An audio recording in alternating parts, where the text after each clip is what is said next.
ஸ்தோத்திரம். அன்பானவர்களே, இந்த நல்ல மத்தியான வேலைக்காக வானத்தையும் பூமியும் படைத்த சர்வ வல்லமையுள்ள ஆண்டவராகிய இயேசு கிறிஸ்துவை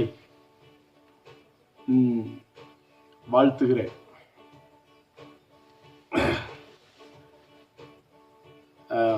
எனக்காக ஜெபித்த எல்லாருக்கும் வாழ்த்துக்கள். விசேஷமா இந்த ஒரு 4 டயர் பிரச்சனை சோசியல் மீடியாவில் பார்த்தீங்கன்னா அந்த காவி தமிழன் டிவியில் பயங்கரமாக ஓடிட்டு இருக்குது. இப்போ 4 டயரு தான் இப்போ பிரச்சனையாக இருக்குது. வேற நான் யாருடைய மனைவிகளின் தாலியை கேட்கவில்லை. நம்ம அவங்ககிட்ட கிட்னியை கேட்டது மாதிரி இதில் என்னதான் இருக்குடா, என்ன இருக்குது? அது இப்போ நான் தம்பி மணிகண்டனுக்கு வந்துட்டு வாழ்த்து சொல்லணும். ஏன்னா நான் ரொம்ப நாளாக தான் ஜோம் பண்ணிக்கிட்டு இருந்தேன் இந்த டயருக்காக. 4 டயர் அப்படின்னு சொன்னால் சாதாரண விஷயம் இல்லைப்பா. அது ஒரு டயருக்கு 5000 ரூபா வருது, 25,000 ரூபா. சரி, இந்த டயர்னுடைய ஆர்குமெண்ட் தானே. இப்போ டயர் வச்சு தானே உங்களுக்கு பிரச்சனை. டயரை குறித்து பேசணும். யார்கிட்ட பேசினேன்? அந்த கன்னியாகுமரியில் இருந்து தம்பி ராஜா கிட்ட பேசணும். நான் ஏற்கனவே 6 மாதம் பேசிக்கிட்டு அவன் பேசின ரெக்கார்டு பதிவெல்லாம் இருக்குது, போட்டுவிடவா? அதில் வந்துட்டு இந்த டயர் விஷயத்தை பற்றி பேசும்போது மட்டும் அதை போட்டு விட்டுருக்குறீங்க. இதில் ரொம்ப சந்தோஷம். நேற்றுக்கு எனக்கு கன்னியாகுமரியிலேருந்து ஆசாரி பள்ளத்தில் இருந்து ராஜா வீட்டு பக்கத்தில் இருந்து அந்த ஏரியாவில் இருக்கிறவங்க என்கிட்ட ஒரு 25-30 பேர் பேசினாங்க. ஐயா, அவன் ஒரு மனநோயாளி, அவன் வேலையே இதுதான். அவனுடைய நோக்கமே வந்துட்டு என்னன்னு சொன்னால் இந்த ஊழியக்காரங்களை வந்துட்டு குறை கண்டுபிடிக்கணும், அவங்கள ஏதாவது வாயை கிண்டி இது பண்ணிட்டு அதை யார்கிட்டையாவது இது வாட்ஸ்அப்பில் ஃபேஸ்புக்கில் எல்லாம் போட்டு விட்டு தான் இவனுடைய வேலை. இது வந்துட்டு ஒரு தெருநாய் மாதிரி அலையுது. அவங்க அம்மா வந்துட்டு பாவம், அந்த ராஜாக்குள்ள அம்மா வந்துட்டு அவங்க ஒரு ஏழ்மையான தாய். அவங்க ஐபிசி சபைக்கு போகிறாங்களாம். இந்த புயல் அப்படி தானே என்னோட பேசிட்டு கிடந்தான். நல்ல புயலாக தான் நான் நினச்சேன். இவன் என்னடா ரொம்ப நாளாக பேசி அவனோட மொக்க வாங்கியிருக்கிறான். அவனோட வீடியோ பதிவு பாருங்கள் நீங்கள். அந்த 25% அரலூசு, 50% முழு லூசுன்னு சொல்லி ஒரு பதிவு போட்டிருப்பேன். அதில் வந்துட்டு இவன் கூட தான் நான் ஆர்குமெண்ட் பண்ணுறேன்.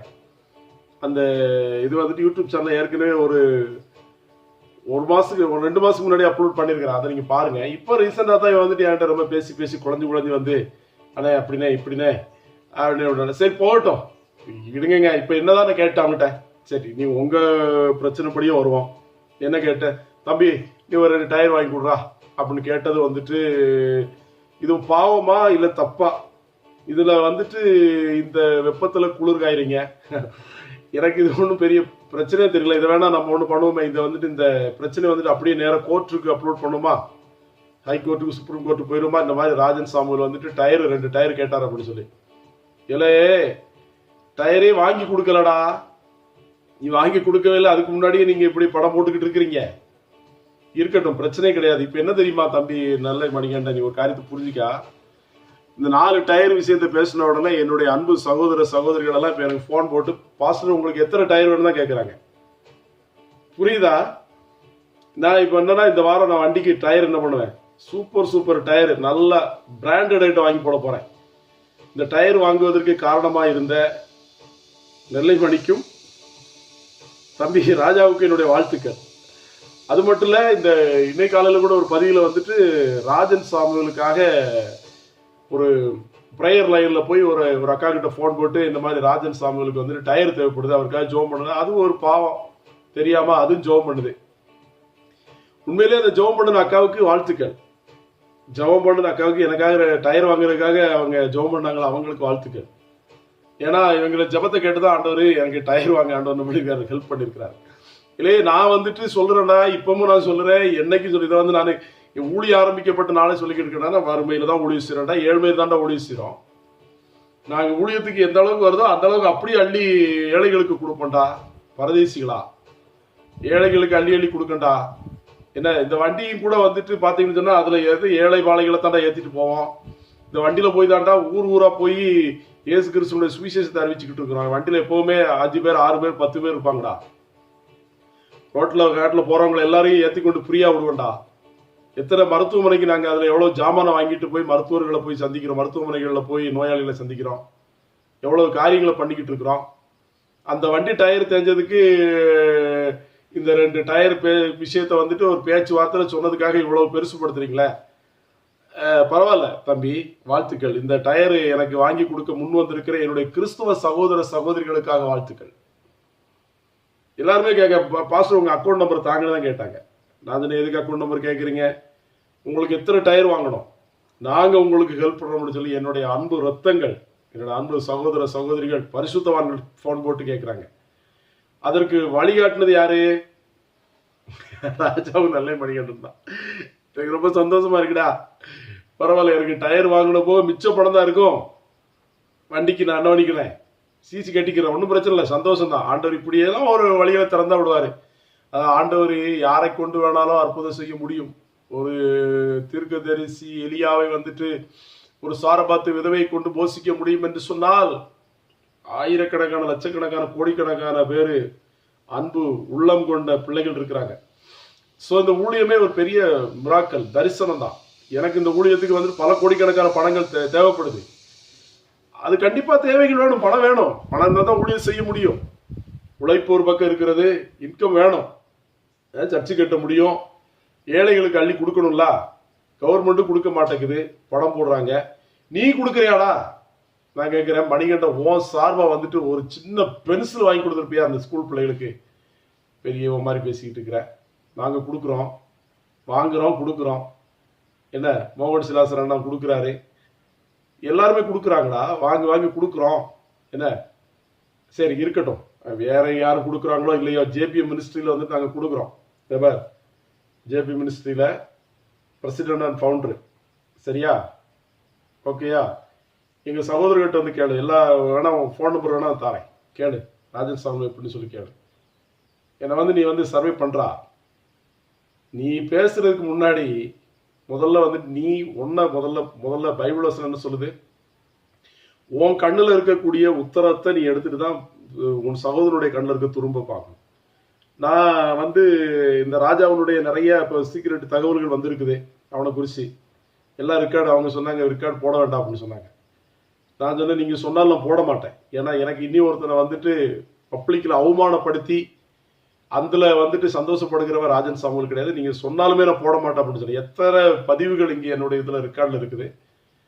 உங்களை குறித்து அப்படியே புகழுறாங்க, பயங்கரமான புகழ்ச்சி புகழுறாங்க. எத்தனை ரெக்கார்டு இருக்குது, அதையெல்லாம் நான் போட்டு விட்டோம் அப்படின்னு சொன்னால் நீ தலையே நிமிர முடியாது. அந்த அளவுக்கு உங்களுடைய வண்டவாளம் இருக்குது. இருந்த போதிலும் நெல்லை மணிகண்டன், உன்னுடைய நிலையை நீ கொஞ்சம் முதல்ல யோசிக்கணும். நான் வந்துட்டு உன்ட்ட சண்டை பிடிக்க வரல. நீ எங்களுடைய பரிசுத்த வேதாகமத்தை வேத காமம் என்றும் இயேசு கிறிஸ்து விபச்சாரியின் மகம் என்று சொன்ன வார்த்தை இருதயத்தில் பாதிக்கப்பட்டிருக்க ஆழமா. எனக்கு மட்டும் இல்லை, அத்தனை கிறிஸ்துவ மக்களுக்கும் பாதிக்கப்பட்டிருக்கிறது. சரியா? அந்த ஒரு சூழல் இருந்தது. எங்க கிறிஸ்தவர்களை வந்துட்டு நீ இவ்வளவு தூரத்துக்கு காயப்படுத்துவதனால, அவமானப்படுத்துகிறதுனால தான் நான் உன்கிட்ட என்ன பண்ணிட்டு இருக்கேன், பேசிக்கிட்டு இருக்கேன். நீ யாரோ நான் யாரோ. நம்ம கூட இடைப்பட்ட காலங்களில் நல்லா சமரசியா பேசத்தான் செஞ்சோம். ஆனா நீ வந்துட்டு அதுக்கு தகுதியான ஆள் கிடையாது. நீ உனக்கு அதுக்குரிய திராணி இல்லை.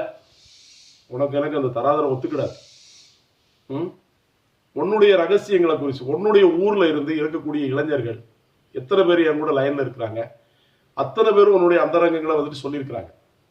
நான் ஃபார் எக்ஸாம்பிள் சொல்லுறேன், ஒரு 2-3 காரியங்களை வந்துட்டு நான் லைட்டா டச் பண்ணி விடுறேன். நீ புரிஞ்சுக்கிட்டா உனக்கு நல்லது. ஒரு ஊம பிள்ளைய கற்பழித்த ஒரு விஷயம் ஒன்று இருக்குது. அது உன் பேர்ல வந்து புகார் தான். அதனால வந்துட்டு அந்த ஊர்ல இருக்கிறவங்களெல்லாம் உன்னை தூக்கி போட்டு மிதிச்சதையும் அடிச்சதையும் நீ மறந்துடாத.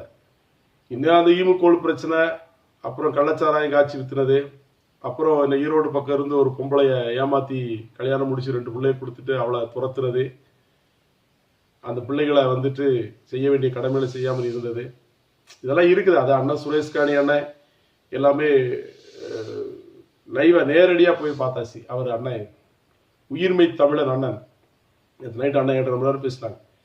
உன்னுடைய எல்லா வண்டவாளையும் நான் அந்த அதை அவங்க பார்த்துக்கிடுவாங்க. அது சுரேஷ்காணி அண்ணன், உயிர்மை தமிழன் அண்ணன், அவங்களாம் பார்த்துக்கிடுவாங்க. எனக்கு உங்ககிட்ட போராட வேண்டிய தேவையில்லை. நான் பாட்டுக்கு நான் என் உண்டு நான் உண்டு என் ஊழியம் உண்டுன்னு சொல்லி நான் பண்ணிக்கிட்டு போய்கிட்டே இருக்கிறேன் தம்பி மணிகண்டன். நீ வந்து மறுபடியும் எனக்கிட்ட நீ விளையாடாத. நான் நேற்றுக்கு ஒரு நைட்டு ஒரு முடிவு பண்ணிட்டேன். எதுக்கு நம்மளுடைய இந்த யூடியூப் சேனல் அல்லுடைய சேனல்ல வந்துட்டு எதுக்கு இந்த வீண் விமர்சனங்களை வந்துட்டு நம்ம பதிவிடணும்? அதனால வந்துட்டு இந்த துன்மார்க்கத்திற்குரியதான பேச்சு வார்த்தைகள் இனி வந்துட்டு என்ன பண்ணாது, அல்லுடைய டிவி சேனல்ல வராது கன்ஃபார்ம். என்கிட்ட நேற்று காலையில இருந்து இன்னைக்கு வரைக்கும் நிறைய பேர் என்னோட போன்ல தொடர்பு கொண்டு தயவு செய்து நீங்க இந்த மாதிரியான காரியங்களுக்கு ஈடுபாடு வைக்காதீங்க, இவனுக்கு கூட எந்த கான்டாக்ட் கம்யூனிகேஷன் வேண்டாம் அப்படின்னு சொல்லி என்கிட்ட அன்பான சகோதர சகோதரிகள் குடும்பத்தில் உள்ளவங்க சபையில் உள்ளவங்க எல்லாருமே கேட்டுக்கொண்டாங்க. எனக்கு மூத்தவங்க சொல்லும்போது நான் அதை கண்டிப்பாக நான் கேட்பேன். இனி வரக்கூடிய பதிவுகள் வந்துட்டு பைபிள் வசனத்துக்கு ஆதாரமாக நீதியின் சத்தத்தை நாங்கள் யூடியூப் சேனல் அப்லோட் பண்ணுவோம். நல்ல பாடல் வரும், நல்ல ஜெபம் வரும், நல்ல சாட்சி வரும். ஆண்டவர் உயிர்ப்பிக்கிற சாட்சிகளை யூடியூப் சேனல் அப்லோட் பண்ணுவோம். அதை விட்டுட்டு எனக்கு இந்த மணிகண்டனை குறிச்சோ இந்த இந்த முழுலூஸ் இந்த ராஜாவை குறிச்சோ இதை பேசுறதுக்கு எனக்கு விருப்பம் இல்லை, எனக்கு டைம் இல்லை. நான் சுவிசேஷத்தை சொல்லிக்கிட்டு நான் போய்கிட்டே இருப்பேன். நம்மளை நோண்டாத. நான் பயந்தாங்குழி கிடையாது, முதுகை காட்டிட்டு ஓடுறவன்னு கிடையாது. நான் நேரடியாக பேசுவேன். ஒவ்வொரு காரியங்களையும் நான் நேரடியாக பேசிக்கிட்டு இருக்கிறேன். சின்ன வயசுலேருந்தே நான் அப்படிதான். எந்த பிரச்சனைனாலும் சரி அதுக்கு தீர்வு ஏற்படுத்தக்கூடிய ஆளு தான் நான்.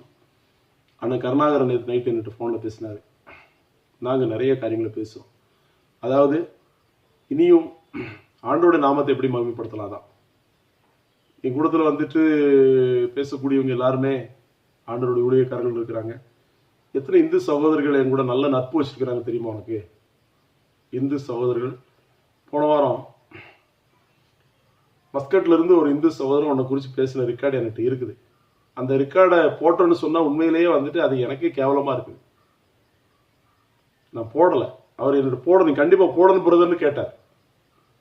அவர் திருநெல்வேலிக்காரர் தான், அவர் மஸ்கட்டில் இருக்கார். நான் சொன்னேன் பிரதர் ஜெபம் பண்ணுவோம் பிரதர் அப்படின்ட்டு இருக்கிறேன். நான் போட மாட்டேன். உங்களுடைய அந்தரங்கத்தை நான் போடவே மாட்டேன். அதை போட்டு அந்த பீடை எங்குள்ள சேனலில் இருக்கக்கூடாது. நான் இனி அதே மாதிரி உங்களை பற்றி வம்பு வழக்குக்கு என்ன பண்ண போகிறதில்ல, வரப்போகிறதில்ல. ஏன்னா என்னுடைய மகா என்னுடைய பொண்ணு கூட என்கிட்ட சொன்னேன், அப்பா நீங்கள் எதுக்கு இது தேவையில்லாமல் இவனுக்கிட்டெல்லாம் பேசிக்கிட்டு கிடக்குன்னு. நான் என் பொண்ணு சொல்லுக்கு நான் கீழ்ப்படுகிறேன், நான் மதிக்கிறேன். என்னோட ஆண்டவரும் பல குணங்களில் வெளிப்படுத்திருக்கிறேன். பக்தி விருத்திக்கு ஏதுவான காரியங்களை தான் செய்யணும். நம்ம சரி இவனுங்க வந்துட்டு இந்த மாதிரி கீழ்த்தரமான காரியங்களெல்லாம் பேசுறதுனால அந்த ஒரு இமோஷனில் அந்த ஒரு வேதனையில் நம்ம பதிவுகளை போடுறோம். அதனால வந்துட்டு என்ன நடக்கிறது, அதனால வந்துட்டு என்ன பண்ணுது, ஒரு எலெக்ஷன் வரப்போது, எலெக்ஷன் நல்லபடியாக நடந்து முடியணும். எலெக்ஷனில் சமாதானமாக எலெக்ஷன் நடந்து முடியணும். எந்த ஊழலும் எந்த பிரச்சனைகளோ எந்த மத கலவரங்களோ எந்த விதமான அரசியல் வன்முறைகளோ வராதபடிக்கு தமிழ்நாட்டிலேயும் சரி இந்தியா அளவுலேயும் நடக்கக்கூடிய தேர்தலில் நல்லபடியாக நடந்து முடியணும். இது நம்ம எல்லாருடைய ஜெபமாக இருக்கணும். அதனால் வந்துட்டு இந்த டயரை வச்சு ஏதாவது தானியல் தீர்க்கதரிசியினுடைய நாட்களில் இந்த அவரை வந்துட்டு என்னதாவது ஒரு குறை கண்டுபிடிக்கணும்னு நினைச்சாங்க. அப்போ ஒரு குறையும் கண்டுபிடிக்க முடியல. எல்லா விதத்துலேயும் ஆண்டவருடைய கிருபையில் தானியல் கரெக்டாக இருந்தார். ஆனால் அந்த நாட்டினுடைய சட்டம் அங்கே ஜெபம் பண்ணக்கூடாது பாபிலோன் தேசத்தில். ஆனால் இவர் கரெக்டாக ஜெபம் பண்ணார். அப்போ ராஜாவுடைய கட்டளை மீறிட்டார் அப்படின்னு சொல்லி ஜெபம் பண்ணதை ஒரு குத்தமாக கண்டுபிடிச்சி இவரை கொண்டு போய் சிங்க கவியில் போட்டாங்க. யாரை? தானியலை. சிங்கம் அவர் ஒன்றுமே பண்ணலை. அதே மாதிரி எனக்கிட்ட இந்த டயர் விஷயம் என்னடா இதுல என்னமாவது இருக்குதா, அதான் நான் கேட்குறேன். இதை வேணா நம்ம கோர்ட்டுக்கு கூட கொண்டு போவோம். ராஜன் சாமியில் டயர் கேட்டார் அப்படிங்கிற பிரச்சனையை கோர்ட்டுக்கு கூட கொண்டு போவோம், கட்ட பஞ்சாயத்துக்கு கொண்டு போவோமா, எங்கே வேணாலும் கொண்டு போவோம். கூப்பிட்டு நான் வாரேன், பேசுவோம். இது என்னமோ வந்துட்டு யாரோடைய பொருளெல்லாம் நான் திருடுறது மாதிரியும் கொள்ளையடிச்சது மாதிரியும் அப்புறம் வந்துட்டு எவனுடைய பொண்டாட்டினுடைய தாலியை அறுத்துட்டு வந்தது மாதிரியும் எவன் பொண்டாட்டியை கையை நான் பிடிச்சி இழுத்தது மாதிரியும் என்னமோ இவங்க வீட்டில் வந்து நான் இருந்ததெல்லாம் அள்ளிட்டு வந்தது மாதிரியும் பெரிய இதாக போட்டு பேசிக்கிட்டு இருக்கிறீங்க. திருநெல்வேலியில் என்னுடைய சகோதரர்கள் இருக்கிறாங்க, வாலிப தம்பி மாதிரி ஏறக்குறைய என்கிட்ட இருக்கிறாங்க. எண்ணிக்கை கடங்காத வாலிபர்கள் இருக்கிறாங்க. சொன்னால் நேரடியாக வந்து உடனே சந்திப்பாங்க. ஆனால் வேண்டாம், அடிதடி சண்டை சச்சரவு வேண்டாம், கூடாது. ரத்தம் கொதிச்சு போயிருக்கிறாங்க. நீ மறுபடியும் மறுபடியும் நீ வந்துட்டு என்ன பண்ணாத, பரியாசம் பண்ணாத, பரியாசம் பண்ணாத, அதான் உனக்கு நல்லது. நீ நிறைய எதிராளிகளை சம்பாதித்துக் கொள்ளாத. நாங்கள் ஜெபம் பண்ணணும், அதாவது உனக்கு நேரிடுவதை நாங்கள் எல்லாரும் சொந்த கண்ணால் பார்க்க போகிறோம். எனக்கெல்லாம் வந்துட்டு என்ன, நீ மனம் திரும்பினா நல்லதுன்னு தான் நான் நினைக்கிறேன். ஏன்னா இல்லைன்னு சொன்னால் அதிக கோபாக்கின உன் மேலே வரும். நீ யாருக்கிட்ட விளையாண்டுக்கிட்டு இருக்கிற? எனக்கிட்ட விளையாண்டா கூட பரவாயில்ல சாமி, நான் ஒன்றும் சாதாரண ஒரு மனுஷன் தான், தெய்வ மனுஷன் தான். ஆண்டவர்கிட்ட விளையாண்டுக்கிட்டு இருக்கிற, ஆண்டவரை பற்றி உனக்கு தெரியாது. அவர் பச்சிக்கிற அக்கினியாக இருக்கிறார். ஆண்டவர்கிட்ட விளையாடுத. இதில் யாத்திரை அவங்க இதில் அப்போஸ்தலர் நடவடிக்கை புஸ்தகம் 22 அதிகாரத்துலையும் அப்போஸ்தலர் நடவடிக்கை புஸ்தகத்தில் இதில் 9வது அதிகாரத்திலையும் பார்த்தோன்னு சொன்னால் அந்த சவுலை ஆண்டவர் சந்தித்ததை குறித்து எழுதப்பட்டிருக்கிறது. அந்த சந்திப்பில் ஆண்டவராக இயேசு ஒரு வார்த்தை சொல்ல, சவுளை சவுளை முள்ளுகளின் மேல் உதைக்கிறது உனக்கு கடினமா என்று சொல்லி கேட்பார். அப்போ சவுல் கேட்பாரு, ஆண்டவரே நீர் யார் அப்படின்னு சொன்னோடனே இயேசு சொல்லுவார், நீ துன்பப்படுத்துகிற இயேசு நானே அப்படின்பார். அப்போ ஒவ்வொரு கிறிஸ்தவங்களையும் நீ அவமானப்படுத்தும் போதும், வேதத்தை நீ அவமானப்படுத்தும் போதும், நீ இயேசு கிறிஸ்துவ நீ என்ன பண்ற, நீ வேதனைப்படுத்த. ஒன்னு நிமித்தம் இயேசு துன்பப்பட்டு இல்லையே, இயேசு உயிரோடு இருக்காருடா, உயிர் தெழுந்த தெய்வம் உயிரோடு இருக்க. நாங்கள் கிறிஸ்தவர்கள், நாங்கள் கிறிஸ்துவனுடைய வசனத்திற்காக எங்களை என்ன பண்ணியிருக்கிறோம். நீ நிறைய போதகர்கள் வந்துட்டு பதிலுக்கு பேசாம இருக்கிறாங்கன்னு சொன்னா, இந்த சொல்லுவாங்க, தப்பா நினைச்சுக்கிறாங்க, இந்த நாயை அடிச்சு பீயை சமக்கிறது மாதிரி ஆயிரும். எனக்கு இப்படிதான் வந்துட்டு, இவங்கிட்ட எல்லாம் போய் பேச்சுக்கால கொடுக்க போய் தானே, வாயை கொடுக்க போய் தானே வந்துட்டு இவன் வந்துட்டு இந்த ரெக்கார்டை போட்டு விட்டு இவன் நம்மளை அசிங்கப்படுத்திக்கிட்டு இருக்கிறான். என்ன அசிங்கம்? அப்போ நாய் அடிச்சாச்சு, நாய் அடிச்ச உடனே பேண்டுட்டு அது வந்துட்டு இப்போ அந்த அசிங்கம் நாரிக்கிட்டு கிடக்குது. இதுதான். அது மாதிரி நல்ல ஊழியக்காரங்க பதில் பேசாம நிறைய பேர் மறைந்து இருக்கிறாங்க, உன்னுடைய முடிவை எதிர்பார்த்துருக்கிறாங்க. புரியுதா? முடிவை எதிர்பார்த்துருக்கிறாங்க. அதனால அதை அந்த இதில் வந்து கமெண்ட் போட்டு விடுறீங்களாப்பா, ஏன்னா உங்களுக்குலாம் ஒரு குழப்பம் இல்லையா நான் கேட்குறேன். அதில் நீ நேரத்தை செலவிடுறதுக்கு போய் நீ ஏதாவது கூலி வேலை செய்து உன் பொண்டாட்டி பிள்ளைகளுக்கு ஏதாவது சம்பாத்தியம் பண்ணுடா. என்ன மாதிரி கமெண்ட் பண்ணிக்கிட்டு இருக்கிறீங்க? நான் என்னமோ வயிற்று பொழப்புக்காக இது பண்ண மாதிரி. ஏன்னா ஊழியத்துக்கு போகக்கூடிய வண்டிக்கு தானடா டயர் விஷயத்தை பற்றி பேசினேன். அவன் அந்த நாய் பிறந்த பைய, நான் சாரி, நான் அப்படி பேசக்கூடாதுன்னு நினச்சேன். இயேசு நாமத்தில் பேசிட்டேன்.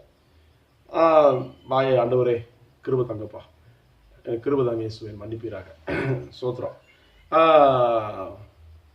அவன் எனக்கு எத்தனை மாசமா தொல்லை பண்ணிக்கிட்டு இருக்கிறான். அது செய்யுமா, இதை செய்யுமா, இங்கே வரீங்களா அங்கே வரீங்களான்னு கேட்டுட்டு கடைசியில் தோதுவா வந்துட்டு அக்கௌண்ட் நம்பர் கொடுங்க, எப்படியெல்லாம் இது சாதாரணமாக பேசிக்கொண்ட ஒரு இதை வந்துட்டு இவ்வளவு இதாக. சரி பரவாயில்ல, நோ ப்ராப்ளம், நான் அதை குறித்து கவலைப்படலை, ஃபீல் பண்ணலை. அதெல்லாம் எனக்கு நேரத்துக்கே முடிஞ்சு போச்சு. நான் டென்ஷன் ஆகவே இல்லை, டென்ஷன் ஆகவில்லை. இப்போ உங்களோட காரியத்தை நினைக்கும் போது எனக்கு வருத்தமாக இருக்குது. உன் நிலைமை இப்படி இருக்குது, உன் பேரில் வந்துட்டு எத்தனை வழக்குகள் தொடரப்பட்டிருக்கிறது. நான்லாம் உன் பேரில் கேஸ் கொடுக்கலப்பா, நான் உன் பேரில் வழக்கு பதிவு செய்யலை. சரியா? நான் இந்த இங்கே சர்ச்சு பலிபடத்துல தான் பேசுகிறேன். எல்லாரும் செஞ்சுக்கிட்டு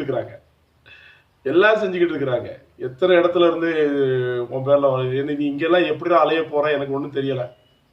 நீ பாட்டுக்கு வாயை வச்சுக்கிட்டு உன் பாட்டுக்கு இருந்தால் உனக்கு நல்லது. நான் சொல்கிறேன் தம்பி, ஒரு ஆலோசனை சொல்கிறேன், இப்பவும் ஒன்றும் கெட்டு போகல. பைபிளை கையில் எடுத்துகிட்டு அந்த பைபிளை கீழே வச்சிடாத. அந்த பைபிளை நல்லா படி, அதில் புதிய ஏற்பாடை படி, இயேசு கிறிஸ்துவின் மூலமாக எழுதப்பட்ட புதிய ஏற்பாடை படி. இயேசு கிறிஸ்துவனுடைய அந்த சுவிசேஷமும் அப்போஸ்தலர்கள் தீர்க்கதரிசிகள் சொல்லப்பட்டதான அந்த வசனங்களை படிச்சுட்டு யாராவது ஒரு ஊழியக்காரங்கிட்ட போய் ஞானஸ்தானம் பெறு. அவன் பாவத்தை எல்லாம் என்ன பண்ணுவோம், துர்க்குணத்தை விட்டு விலகி ஞானஸ்தானம் பெறு. இல்லை உனக்கு அங்கே ஏதாவது தோது கிடைக்கலாம், இங்கே கூட வா, ஒரு வண்டியை பிடிச்சி இங்கே வா, நான் உனக்கு ஞானஸ்தானம் கொடுக்குறேன். ஞானஸ்தானம் கொடுத்துட்டு ஒழுங்கு மரியாதையாக போய் இயேசுவனுடைய சாட்சியாக வாழு. அப்படின்னா உனக்கு ஆத்மாவுக்கு இளைப்பாறுதல் கிடைக்கும். அதுக்கப்புறம் நீ பண்ணு, உன் பொண்டாட்டி இருக்காங்களா, உன் மனைவி 2 பிள்ளைங்க இருக்காங்க, ஒரு ஆம்பளை பையன் பொம்பளை பிள்ளை, அவங்களோட சேர்ந்து சமாதானமாக வாழுப்பா. உங்கள் அப்பா அம்மா இருக்கிறாங்களா, உங்கள் அப்பா அம்மாவுக்கு நல்ல பிள்ளையா, உன் அண்ணன் தம்பிகளாக இருக்கிறாங்களா, அந்த ஊரில் திருநெல்வேலி நாங்குநேரி தாலுக்காவில் என்னமோ சொன்னாங்களே, அந்த ஊரில் நீ என்ன பண்ணு, நல்ல சாட்சியாக வாழு. ஒன்றும் இல்லை, ஆண்டவர் ஒன்று மன்னிப்பார். ஆனால் மாட்டோம்னு சொல்லி நீ முதுக காட்டணும்னு சொன்னால் வேதனை தான். அப்புறம் சொல்ல முடியாது. ஏன்னா ஆண்டவர் துன்மார்க்கத்தில் சாவதை ஆண்டவர் விரும்பவில்லை. நல்லா விளங்கிக் கொள்ளுங்க மணிகண்ட, துன்மார்க்கத்தில் சாவதை ஆண்டவர் விரும்பவில்லை. துன்மார்க்கன் துன்மார்க்கத்தை விட்டு அவன் அவன் பிழைத்திருப்பதே ஆண்டவர் விரும்புகிறார். நீ வந்துட்டு பைபிள் எடுத்துக்கிட்டு சுவிசேஷ அறிவித்தன்னு சொன்னா நிறைய பேர் ரசிக்கப்படுவாங்கடா. உன்னை ஆண்டவர் ஆசீர்வதிப்பாரு. சரியா? அதை விட்டுட்டு நீ பாட்டுக்கு ரொம்ப பண்ணிக்கிட்டு இருக்காத. எல்லாத்துக்கும் ஒரு அளவு இருக்கு. நான் இனி உனக்கிட்ட உன்னை பற்றி பேசுவதற்கோ பிரச்சனை பண்ணுவதற்கு நான் வரப்போறதில்ல. அதுக்காக நான் வந்து மறைந்து இருப்போம்னு சொல்லி மட்டும் நினச்சிக்கிடாத. பேச வேண்டிய காரியத்தை பேசத்தான் செய்வேன். உன்கிட்ட சண்டை போடுறதுக்கு நான் வரலை. உன்கிட்ட இது வரைக்கும் நான் சண்டையும் போடலை. நான் பேச்சில் தான் இது பண்ணியிருக்கிறேன். நான் உன்னை நேசிக்கிறேன், உனக்காக சோகம் பண்ணிட்டு தான் இருக்கிறேன் தம்பி மணிகண்டன். அதனால உன் பேரில் வந்துட்டு இவ்வளோ பிரச்சனைகளுக்கு நான் சொல்லலப்பா, உங்கள் ஊருக்காரன் தான் ஃபோன் போட்டு சொல்லுதான். ஏதோ ஊமை பிள்ளை கற்பனை வச்ச காரியத்தையும், ஏதோ ஒருத்தையை கூட்டிகிட்டு வந்து 2 பிள்ளைக்கு ரெண்டு பிள்ளைகளை கொடுத்ததையும், அவளை துரத்தி விட்டதையும் உங்கள் ஊருக்காரங்க தான் சொல்லுறாங்கப்பா. உங்கள் ஊருக்காரங்க சொல்லுறாங்கப்பா. இந்த ஈமுக்கோழி பிரச்சனையெல்லாம் வந்துட்டு அந்த தம்பி அவங்க எல்லாம் ரெக்கார்டு இருக்குது சார். நான் அவங்கள வந்துட்டு நான் போட மாட்டேன். நான் என்கிட்ட சொன்னவங்களையும் நான் காட்டி கொடுக்க மாட்டேன். அந்த ரெக்கார்டு போடவே மாட்டேன். கன்ஃபார்ம் இயேசு நாமத்தில் சொல்கிறேன், நான் போட மாட்டேன். நீ பயப்படாத. சரியா? நான் போட மாட்டேன். உன்ன மாதிரி எதுலடா ஒரு குறை இருக்குன்னு சொல்லி அந்த குறையை பார்த்து அந்த குறையை காண்பித்து மற்றவர்களை பரியாசம் பண்ணி அதில் வந்துட்டு நீ சந்தோஷப்படுதுன்னு சொன்னால் உன்ன மாதிரி ஒரு துன்மார்க்கமான ஒரு மனுஷன் யாருமே இருக்க முடியாது. ரொம்ப வருத்தமாக இருக்குது நெல்லை மணி. நேற்றுக்கு நைட்டு எனக்கு வந்துட்டு உனக்கு 2 நம்பர் இருக்குல்ல. நான் தேனியிலேருந்து வந்துக்கிட்டு இருக்கும்போது நைட்டு நீ எனக்கு 4 டைம் கூப்பிட்டேன். நான் வண்டி டிரைவ் பண்ணிட்டு வந்துருக்கேன். எடுக்கவா வேண்டாமா அப்படின்னு நினச்சேன். எதுக்கு நம்ம மறுபடியும் பேசி இது பண்ணிட்டு நான் ஃபோனை அட்டன் பண்ணலை. திரும்ப எனக்கு மனசு கேட்கல. சரி, நம்ம ஃபோனை எடுக்கலைன்னு சொன்னால் இவன் நான் பயந்துட்டேன் அப்படின்னு சொல்லி கூட நினைக்கிறதுக்கு வாய்ப்பு இருக்குது. திரும்ப நான் ஃபோன் போட்டேன் அதே நம்பருக்கு, அதாவது 85 92 91 57 இருந்து உன் நம்பர் 2வது நம்பருக்கு நான் ஃபோன் போட்டேன். நீ எடுத்தியா? எடுக்கல. ஃபோனை கட் பண்ணி விட்டல. அப்போ உன்னுடைய அயோக்கியத்தனத்தை அதிலே தெரியுது இல்லையா என்ன? அதனால வேண்டாம், நமக்குள்ள பிரச்சனை வேண்டாம். நான் அண்ணன்கிட்ட பேசியிருக்கேன், கருணாகரன் அண்ணன்கிட்ட பேசியிருக்கிறேன். இதுக்கு ஒரு முடிவு வரணும். உயிர்மை தமிழ் அண்ணன்கிட்ட பேசியிருக்கிறேன், சுரேஷ்காடி அண்ணன்கிட்ட பேசியிருக்கிறேன், இனியும் சம்பந்தப்பட்டவங்ககிட்ட பேசியிருக்கிறோம். இதுக்கு பிரச்சனைக்கு ஒரு முடிவு வரட்டும்.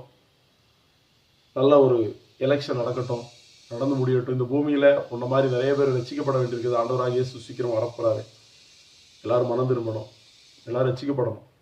இங்கே நான் சர்ச்சில் பேசும்போது எனக்கு ஆண்டவர் ஒரு காரியத்தை வெளிப்படுத்தினார். ஆதியாகமம் புஸ்தகத்தில் 49 யாக்கோபனுடைய மரண தருவாயில் தன்னுடைய 11வது குமாரனாகிய யோசேப்பை அவர் அழைச்சி பிற்காலங்களில் நடக்கக்கூடிய ஒவ்வொரு சம்பவங்களுக்கு சொல்லும்போது யோசேப்பு கனிதரும் செடி 49:22 யோசேப்பு கனிதரும் செடி, அவன் நீரூற்றண்டுகளோட கனிதரும் செடி, அவனுடைய கொடிகள் சுவரின் மேல் படரும். 23வது வசனம், வில் வீரர் அவனை அம்புகளால் எய்து அவனை மனமடிவாக்கினார்கள். ஆனாலும் யோசேப்பினுடைய வில் உறுதியா இருந்தது. அப்பதான் இந்த அம்புகளால் எய்து மனமடிவாக்குறது யாரு? மணிகண்டன மாதிரி ஆளுங்க தான் நம்மளை சோர்வடை பண்றது. நீ சொன்ன உடனே நாங்கள் சோர்ந்து போக மாட்டோம். ஏன்னா எங்களுக்குள்ள இருக்கிறவர் ஆவியானவர் பெரியவர். ஆத்மாக்களுக்காக நாங்கள் அழக்கூடியவங்கடா. நாங்கள் மோடியை வந்துட்டு நேசிக்கிறோம். நாங்கள் ஒவ்வொருத்தங்களுடைய ஆர்எஸ்எஸ்காரங்களாக இருந்தாலும் பிசிபிக்காரங்களாக இருந்தாலும் எல்லாரும் நேசிக்கிறோம். ஏன்னா நீ நான்லாம் ஆண்டோடைய சாயல். சில சூழ்நிலைகளில் பேச வேண்டியது வருதுன்னா அது பேசுகிறது எல்லாருமே பேசலாம். கருத்து ரீதியாக நம்ம பேசலாம், நியாயத்தை பேசலாம், நீதியை பேசலாம். நாங்கள் பேசுவோம். அதுக்காக உன்னை எதிராளியாக நாங்கள் பார்க்கல. ஏன்னா ஆண்டவர் சொல்லுகிறாரு, மாம்சத்தோடு இரத்தத்தோடும் அல்ல, துறைத்தனங்களோடு அதிகாரங்களோடு பிரபஞ்சத்தில் கிரியை செய்கிற வானமண்டலத்தில் உள்ள பொல்லாத ஆவிகளின் சேனைகளோடு நமக்கு என்ன இருக்கிறது? போராட்டம் உண்டு. இப்ப சாத்தான் கூட தான் நாங்க கிறிஸ்தவர்கள் போராடிக்கிட்டு கிடக்கு. உன் கூட போராட வேண்டிய தேவையே இல்லை. நீ ஒரு மனுஷன், நீ வந்துட்டு ஒரு தேவ சாயல்ல படைக்கப்பட்டவன். அதனால உனக்கிட்ட போராட வேண்டிய தேவையில்லை. நீ கீழே விழுந்து கிடந்தனா தம்பி நான் வந்து தூக்குவேன்டா. நான் விழுந்து கிடந்தா நீ தான் தூக்கணும். ஆனா நான் தூக்குவேன், நீ தூக்குவேன்னு எனக்கு நம்பிக்கை இல்லை. நீ விழுந்துட்ட முடிஞ்சுன்னா தள்ளி மேல கள்ள தூக்கி போட்டு கொண்டாலும் கொண்டு வருவேன். ஏன்னா நீ அப்படித்தான், உன் பேச்சுக்கள்லாம் அப்படிதான் இருக்குது. சகோதரனே, என் உடன் பிறந்த சகோதரனே, நெல்லை மணிகண்டனே, உன்னை குறித்து நான் பல்வேறு பதிவுகளில் பேசியிருக்கிறேன். நாங்கள் உன்னை நேசிக்கிறேன்டா, இயேசு உன்னை நேசிக்கிறாருடா, நேசிக்க சொல்றாருடா. ஒரு மனுஷன் எத்தனை முறை பாவம் செய்திருந்தா அவனுக்கு மன்னிக்கணும் அப்படின்னு சொல்லி ஆண்டவர்கிட்ட வந்துட்டு சீடர்கள் கேட்கும்போது 7 முறை 70 முறை அவனை மன்னிக்கணும்னு சொல்லியிருக்காரு. நாங்கள் அவனை மன்னிக்கிறோம். நீ மனம் திரும்பு, நீ வந்துட்டு படம் போடாத. உன்னை வந்துட்டு இப்போ நிறைய பேர் உன்னை புறக்கணிச்சிட்டாங்க தெரியுமா? புறக்கணிச்சிட்டா. அதுக்கு ஒரு பழமொழி சொல்லுவாங்க, என்னன்னா வருத்தப்பட்டுக்கிட்டா தம்பி. ஒரு பழமொழி தான். எல்லா இடத்துலையும் ஒரு விருந்து வச்சிருக்கிறாங்க, ஒரு விருந்து. அப்போ அந்த விருந்தில் வந்து நிறைய பேரை இன்வைட் பண்ணிட்டாங்க. அப்போ ஒருத்தனை வந்து அவன் நீ விருந்துக்கு வராது, நீ போவாங்கிட்ட அப்படின்னு சொல்லி ஓரம் கட்டிட்டாங்க. அவனும் வந்து உட்காந்துக்கிட்டு எனக்கு கிழிஞ்ச இலைன்னு சொன்னானா. நீ விருந்தே சாப்பிடக்கூடாதுன்னு உன்னை புறக்கணிக்கும் போது வந்துட்டு நீ இலையை பற்றி பேசிக்கிட்டு இருக்க. இப்போ அது மாதிரி தான் உன்னை எல்லாரும் புறக்கணிக்கிறாங்களா. நீ இப்போ அர்ஜுன் சம்பத் அவருடைய பேசிக்கில் தான் நிற்கிறேன்னு சொல்லி நீயே சொன்ன. அவர் வந்துட்டு உன்னைய கை கழுவி விடுதா தம்பி. நீ பாரு, நான் தீர்க்க தரிசனமா சொல்லுறேன்.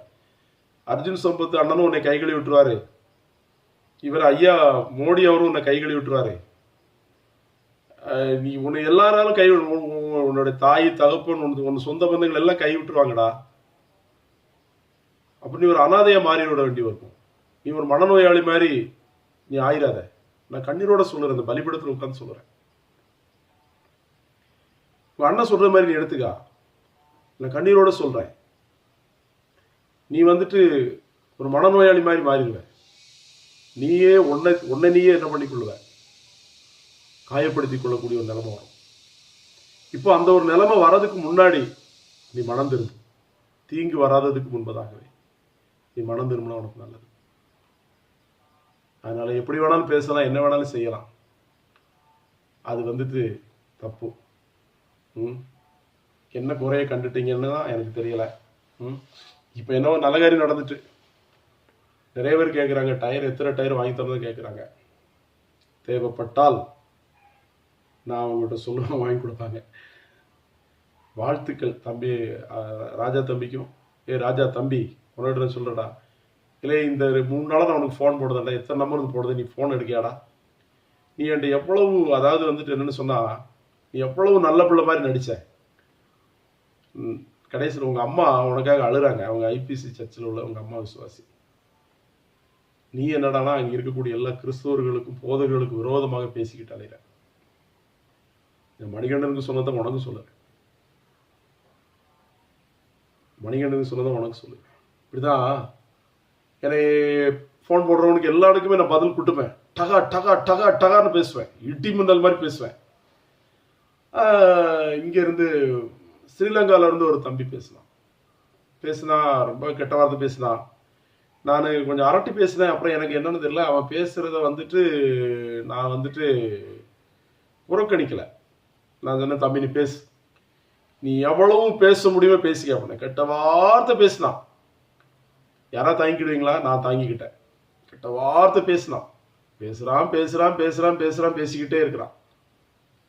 பேசி முடிச்சுட்டு, தம்பி உனக்கு போதுமா, இனி எதுவும் பேச வேண்டியிருக்க, பேசுறா அவ்வளோதானா அப்படின்னு. சாரி பிரதர் அப்படின்ட்டான். நல்ல ஒரு அன்பு தம்பியாக பேசிக்கிட்டு இருக்கிறான். அதான்டா கிறிஸ்துவத்தினுடைய பண்பாடு. சரியா? நான் நெல்லை மாவட்டத்துக்கு வரும்போது உன்னை சந்திக்கிறேன். மீட்டிங் போடும்போது உன்னை சந்திக்கிறேன். சரியா? நீ அந்த டயரெல்லாம் போட்டு விட்டு ஒரு பரியாசப்படுத்திருக்கிற பார்த்தியா? வருத்தமா இருக்கு, ரொம்ப வருத்தமா இருக்கு. ஒரு பக்கம்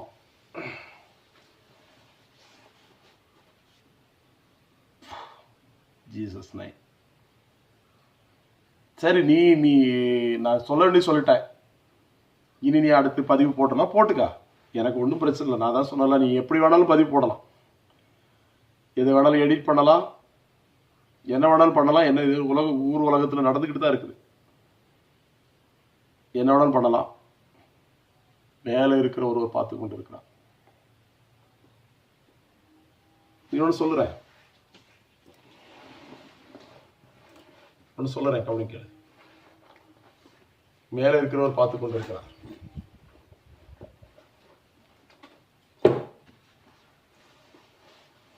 நீதிமன்றத்துல எல்லாம் வந்துட்டு சட்ட புத்தகம் வச்சிருப்பாங்க.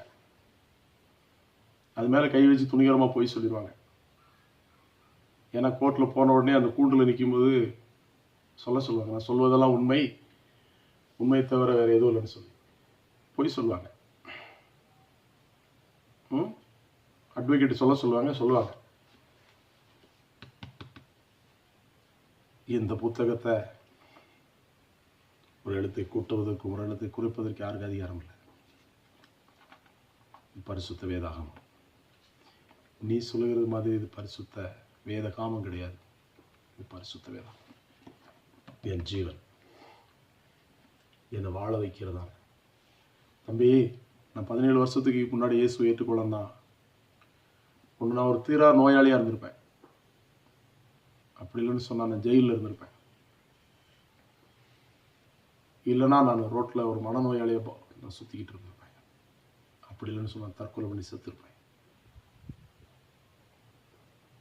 இன்னைக்கு 17 வருஷம் நான் ஆண்டவரோடு சேர்ந்து நடக்க எனக்கு கிருபை தந்தது வானத்தையும் பூமியும் படைத்த சர்வ வல்லமையுள்ள ஆண்டவராகிய இயேசு கிறிஸ்து அவருடைய வார்த்தை. இல்லை, எத்தனை நாள் வேணாலும் சாப்பிடாம கிடந்துருண்டா. இந்த வார்த்தை வசனம் இல்லாம என்னால ஒரு நாள் கூட வாழ முடியாது. இந்த பரிசுத்த வேதாகமத்தை குறித்து நான் பேசுறேன். நான் இன்னைக்கு சர்ச்சை முடிஞ்சு எல்லாரும் ஜெபம் பண்ணி அனுப்பி வச்சுட்டு நான் உட்கார்ந்துருக்கிறேன்.